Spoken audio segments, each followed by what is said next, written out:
Welcome back my YouTube channel. મારી YouTube ચેનલમાં તમારા બધાનું સ્વાગત છે. આજે આપણે બનાવીશું મેથી પાપડનું શાક. એના માટે મેં આ 50 ગ્રામ મેથી લીધેલી છે. હવે એને હું 2 થી 3 પાણીએ ધોઈ નાખીશ અને પછી એને હું બાફીશ.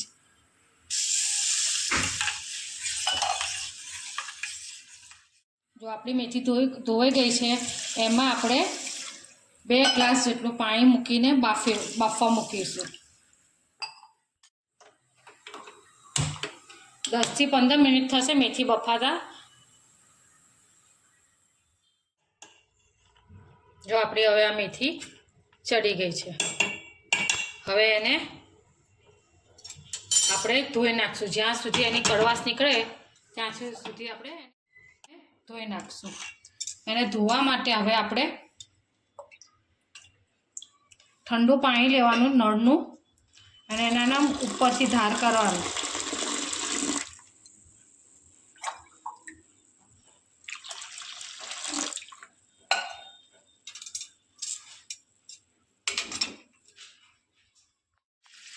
જો આ કોતરા નીકળે ને ત્યાં સુધી આપણે એને ધોતો કરવાની છે. ઉપરથી ધાર કરવાની પાણી. 7 થી 8 વખત મેથી ધોઈશું ત્યારે આપણે મેથી એકદમ કડવાશ એની બધી બહાર નીકળી જશે.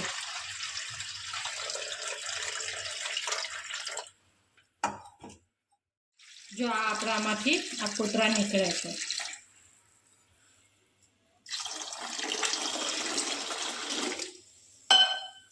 જો દેખાય.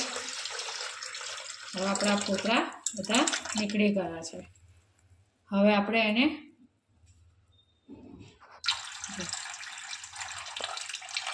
હવે આમાં થોડુંક આ પાણી રાખવાનું અને હજી આપણે બીજું થોડું પાણી ઉમેરીશું.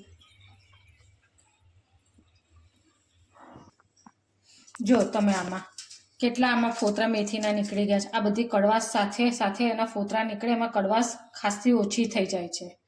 હવે આપણે આ મેથીમાં થોડું પાણી નાખી દઈશું, અડધો ગ્લાસ જેટલું. પછી એવું જરૂર લાગશે તો બીજું પાણી નાખીશું. શાક વઘારવા માટે આપણે તેલ મૂકશું. આમાં મેં છે ને 2 ચમચા તેલ મૂકેલું છે. એમાં જ મેં આ પાપડ તળેલા છે, 7 થી 8 પાપડ તળેલા છે. એને આપણે હવે આ ભૂક્કો કરી નાખશું. જો આમ જ દબાવવાના, બહુ એ નહીં કરવાનો, બરાબર. આ લસણ અને મરચાંની પેસ્ટ છે. અને આ મેં આટલું લસણ મરચાંવાળું પાણી હતું એ લીધેલું છે. હવે આમાં આ વાટકીમાં જે પાણી છે ને એમાં આપણે મસાલો કરશું. એમાં આપણે 1 ચમચી મરચું નાખીશું, 1 ચમચી હળદર નાખીશું. જરૂર મુજબ આપણે મરચું નાખીશું.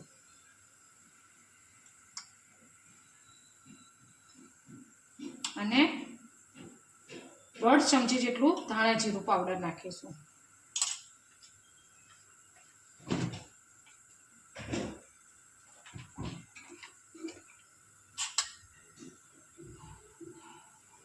અને 1/2 ચમચી જેટલો ગરમ મસાલો નાખીશું.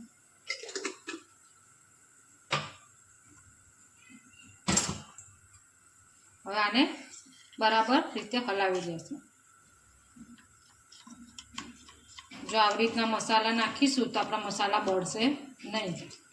જો તમે મારી ચેનલમાં નવા હોય તો મને લાઈક કરજો, શેર કરજો અને સબસ્ક્રાઈબ કરી દેજો, જેથી કરીને મારા નવા વિડીયો આવે એ તમને જોવા મળે. જો મેં હલાવી નાખ્યું છે.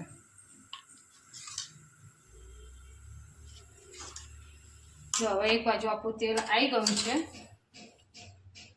એમાં આપણે 1 ચમચી જેટલી રાઈ નાખીશું, 1/2 ચમચી જીરું નાખીશું અને હિંગ થોડીક નાખીશું. અને આ લસણ મરચાંની પેસ્ટ નાખીશું.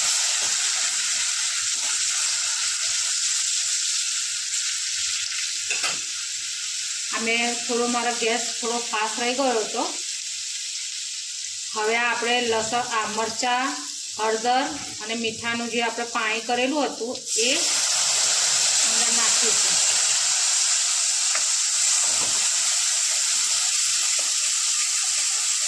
હવે આમાંથી આપણું તેલ છૂટે ને ત્યાં સુધી આપણે આને ચડવા દેવાનું. ત્યાં સુધી બધા મસાલા સરસ આપણા ચડી જશે.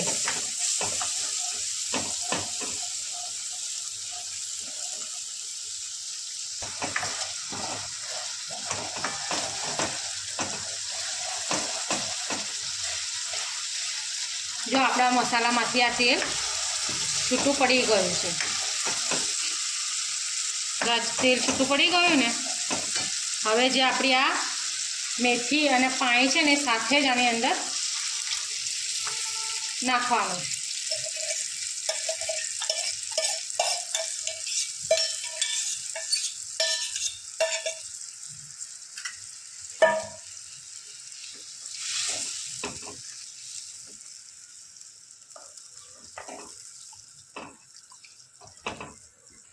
હવે મને જે આમાં થોડુંક પાણી ઓછું લાગે છે તો હું બીજું આ અડધી વાટકી જેટલું પાણી છે એમાં ઉમેરું છું.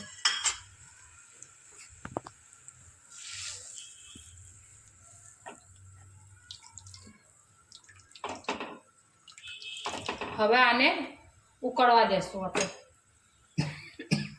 ફાસ્ટ ગેસે ઉકળવા દેશું. જો આ આપણું શાક હવે ઉકળે છે, બરાબર. હવે આમાં મસાલો બધા ચડી ગયા પણ છે અને સરસ રીતે ઉકળી ગયું છે. હું તમને હલાવીને પણ બતાવું, એનો રસો જાડો થઈ ગયો છે.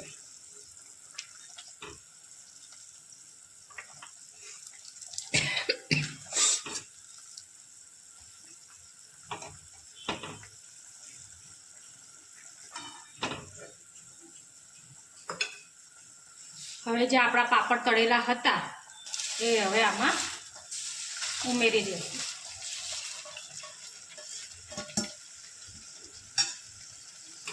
જો તમને આનો રસો પાતળો ફાવતો હોય તો થોડું ગરમ પાણી કરીને ઉમેરી શકો છો.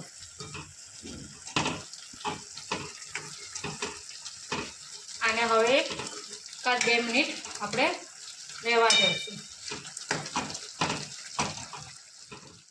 જો આપણું શાક એકદમ રેડી થઈ ગયું છે. હવે આને આપણે ગેસ બંધ કરી દઈશું અને ઉપર કોથમીર ભભરાવી દઈશું.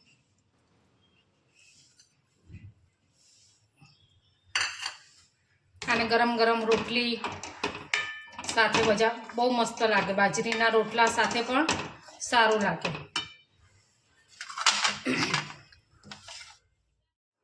જો આ મેં સર્વ કરી દીધું છે અને ઉપરથી થોડીક કોથમીર ભભરાવી.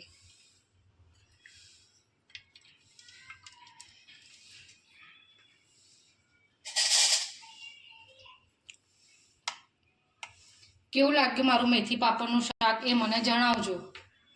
મારા વિડીયોને લાઈક કરજો, શેર કરજો અને સબસ્ક્રાઈબ કરજો. બાય.